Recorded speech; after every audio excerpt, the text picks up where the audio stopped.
खास करून वाहतुकीची सबसिडी, जशी आपण साखरेला सबसिडी देतो निर्यातीसाठी, तशी कापसाला का देत नाही? तिथे सुद्धा असा जातीवाद पाळू नये. साखरवाले अलग आहे आणि कापसावाले वेगळे आहे असं होता कामा नये. अध्यक्ष महोदय, आपण पाहतोय का आताच राजेश टोपेनं सांगितलं का एमआरजीचे पैसे का भेटत नाही वेळेवर? मजुराचे पैसे 2-2 महिने भेटत नाही. अध्यक्ष महोदय, तुम्ही या सगळ्या गोष्टीतून आले आहेत. आमचे पगार वेळेवर होतं, त्या कलेक्टरचे पगार वेळेवर होत आहे, इथं सगळ्यांचे पगार वेळेवर होते, पण दिव्यांगांचा पगार वेळेवर होत नाही. एमआरजीचे पैसे वेळेवर 24 तासात मजुरी दिली पाहिजे.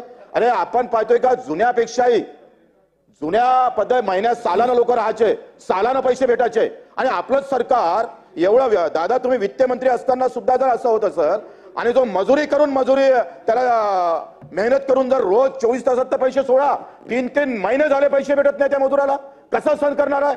आदिवासी लोक सगळ्यात जास्त धुलीवंदन होळीचा सण चांगला करतोय.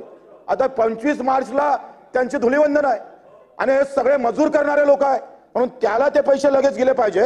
केंद्र सरकार जेव्हा पैसे देईल तेव्हा देईल, पण राज्यानं आपल्या तिजोरीतून घ्यावं, केंद्रानं तिकून आपण नंतर आल्यावर ते वळते करून घ्यावं. अध्यक्ष महोदय, आपण अध्यक्ष महोदय एक शेवटचा दागी केला होता ते म्हणाले मी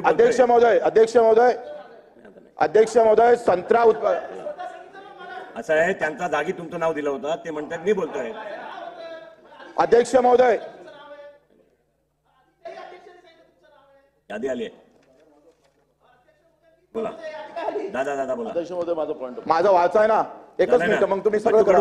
अध्यक्ष महोदय, फक्त संत्रा उत्पादक शेतकऱ्यासाठी एक पॅकेज जाहीर करणं गरजेचं आहे. सगळ्या आम्ही पाहतोय उत्पादक शेतकरी आपले सगळे झाडं उपडून बगीचा तोडण्याच्या तयारीत आहे. त्याला एक वेगळं पॅकेज जाहीर करावं. अध्यक्ष महोदय, आपण मला बोलण्याची संधी दिली, धन्यवाद.